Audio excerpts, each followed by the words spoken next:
Brazil নাকি Argentina, Germany নাকি Portugal, বিশ্বকাপ এলেই প্রশ্নগুলো যেন আমাদের ঘর থেকে শুরু করে অফিস, আদালত কিংবা পাড়া মহল্লায় তৃতীয় বিশ্বযুদ্ধ লাগিয়ে দেয়। শুরু হয় কার চেয়ে বড় পতাকা কে বানাতে পারে। কিন্তু এবারের বিশ্বকাপটা হয়তো হতাশার হতে যাচ্ছে বাংলাদেশের ফুটবল প্রেমীদের জন্য। ম্যাচের সময় টিভি খুলে রিমোট চালাচালি করে দেখতে নাও পেতে পারেন বিশ্বকাপের কোনো ম্যাচ, কারণ বাংলাদেশের কোনো চ্যানেলই বিশ্বকাপের সম্প্রচার রাইট কিনতে পারেনি। আজ আমরা ব্যাখ্যা করব কিভাবে ফুটবলের সবচেয়ে বড় উৎসব থেকে বাদ পড়ে যাওয়ার মুখে পড়েছে 17 কোটি মানুষের বাংলাদেশ, কে দায়ী এর জন্য, আর কি হতে পারে শেষ পর্যন্ত।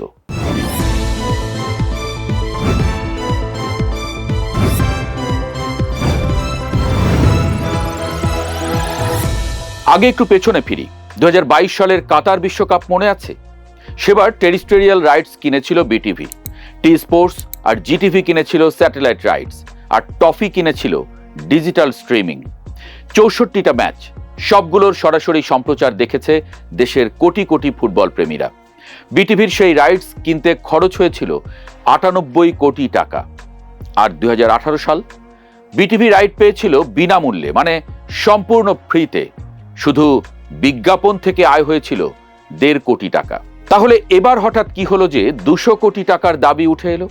দ্য ভিলেন, এই পুরো গল্পের কেন্দ্রে একটা নাম, স্প্রিংবক প্রাইভেট লিমিটেড।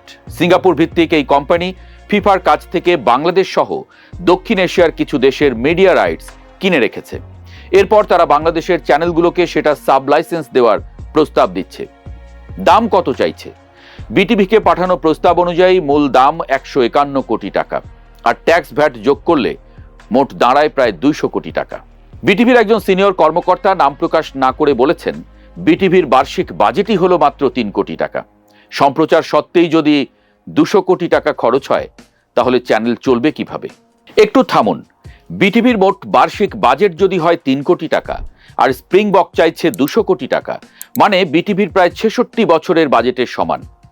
এটা কি দাবি নাকি রসিকতা? যদিও রাইট কেনায় আগ্রহ দেখিয়েছিল টি স্পোর্টস আর স্টার নিউজ, কিন্তু দামে একটুও ছাড় দেয়নি স্প্রিংবক। কেন এত দাম? এখন একটা প্রশ্ন মাথায় ঘুরপাক খাচ্ছে, এই দামটা আসলে এলো কোথা থেকে? এবারের বিশ্বকাপটা হচ্ছে আমেরিকা, কানাডা আর মেক্সিকোতে। 48টা দল, 104টা ম্যাচ।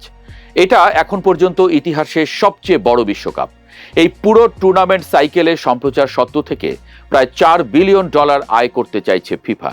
কিন্তু সমস্যা হলো টাইম জোন। আমেরিকায় যখন বিকেলে ম্যাচ হচ্ছে, বাংলাদেশে তখন রাত 1টা থেকে ভোর 5টা।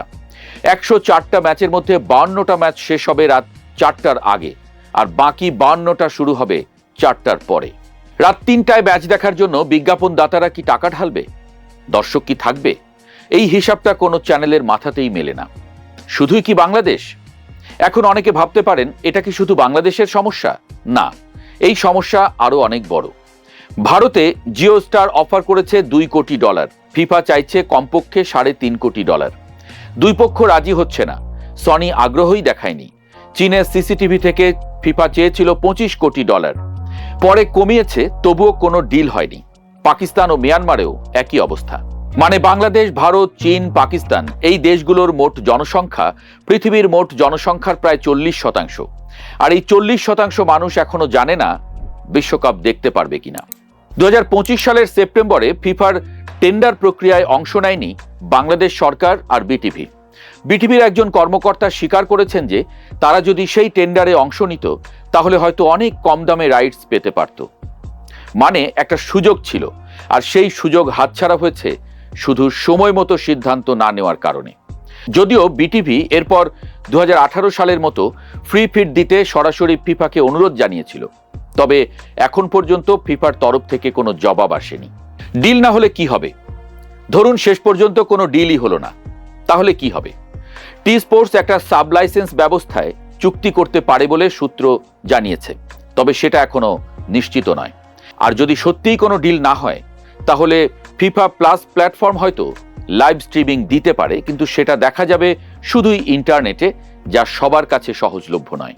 অর্থাৎ যাদের ঘরে ভালো ইন্টারনেট নেই, গ্রামে যারা থাকেন, যারা টিভির সামনে পরিবার নিয়ে বসে ম্যাচ দেখেন, তারা এবার বিশ্বকাপের ম্যাচ দেখা থেকে বঞ্চিত হতে পারেন।